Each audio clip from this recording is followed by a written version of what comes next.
Hello guys, welcome back to my YouTube channel. Today we discuss about radiation therapy.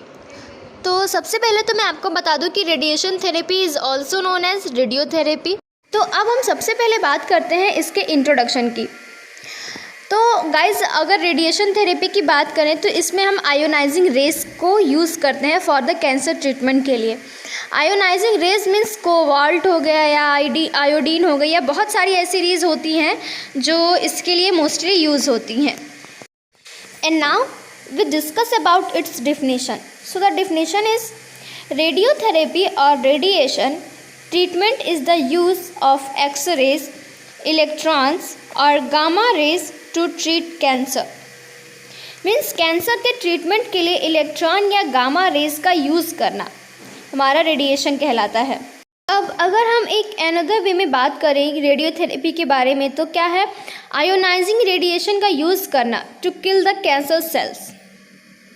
अब किस किस चीज़ के treatment में इसे हम मोस्टली यूज़ करते हैं? So breast, lungs, head, neck, state, colorectum, brain and gynaecological cancer. और गाइस अगर देखा जाए तो 50% पीपल रेडियोथेरेपी के ट्रीटमेंट को यूज़ करते हैं फॉर द कैंसर सेल्स को ट्रीट करने के लिए। तो गाइस वीडियो में आगे बढ़ने से पहले अगर आपने मेरे चैनल को अभी तक सब्सक्राइब नहीं किया है तो प्लीज़ मेरे चैनल को लाइक, शेयर और सब्सक्राइब करें। तो आइए अब आगे बढ़ते हैं। And now we discuss about its type and it is divided into two parts, external beam radiation therapy and internal beam radiation therapy. तो गाइज अब हम बात करते हैं एक्सटर्नल बीम रेडिएशन थेरेपी की। So it delivers radiation using a linear accelerator. अब आता है हमारा internal radiation therapy. Internal radiation therapy is also known as brachytherapy और seeds implant involving placing radioactive source inside the patient.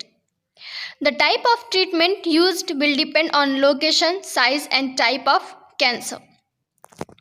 Guys, इन दोनों के बारे में हम आगे डीपली बात करेंगे कि एक्सटर्नल और इंटरनल रेडिएशन थेरेपी क्या होता है।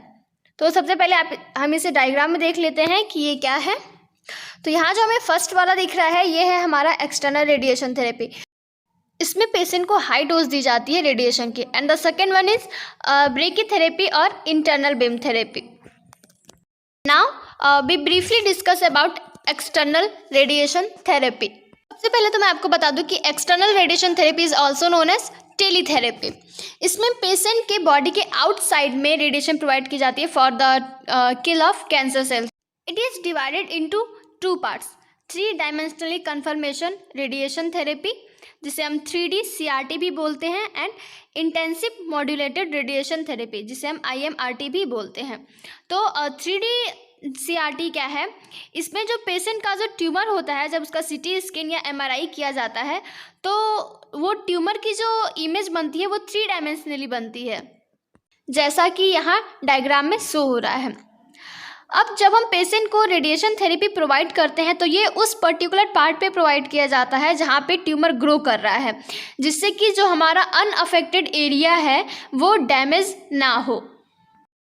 अब आता है हमारा IMRT, specialized form of 3D CRT। ये 3D CRT का ही एक स्पेशलाइज्ड फॉर्म है in which radiation is broken into many beamlets and the intensity of each can be adjusted individually.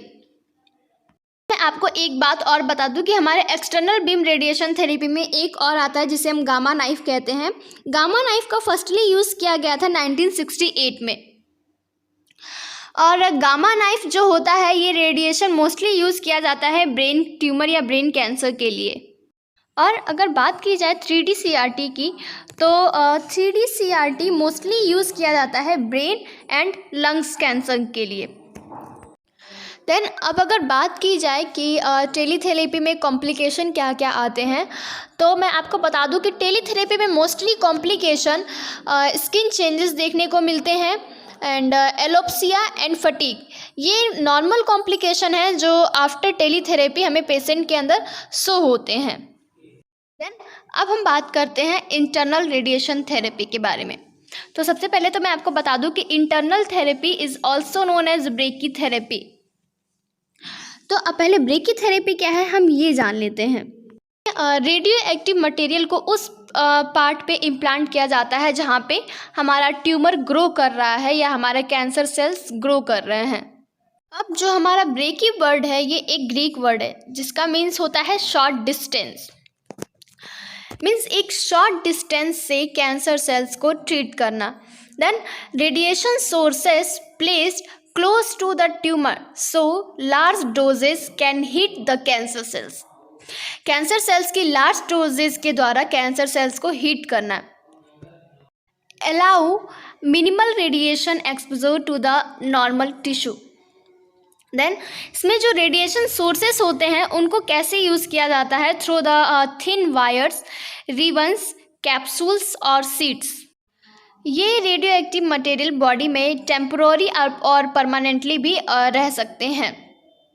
आपकी इन्फॉर्मेशन के लिए एक चीज़ बता दूं कि जो हमारा इंटरनल रेडिएशन थेरेपी होता है इसे 2 पार्ट्स में डिवाइड किया जाता है, shield sources of radiation and unshield sources of radiation.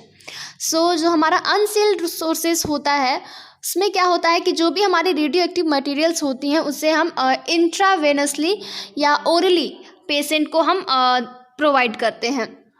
For example के तौर पे आयोडीन 131 हम पेशेंट को जो रेडियो एक्टिव मटेरियल प्रोवाइड कर रहे हैं अनसील्ड सोर्सेस में, वो पेशेंट को विदिन 48 आवर्स में प्रोवाइड करनी होती है।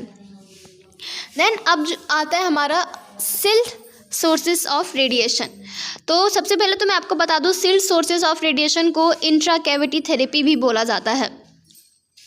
इसमें जो हमारा रेडियो एक्टिव मटेरियल होता है इसे हम डायरेक्ट कैविटी में प्रोवाइड करते हैं जहाँ पे ट्यूमर ग्रो कर रहा है।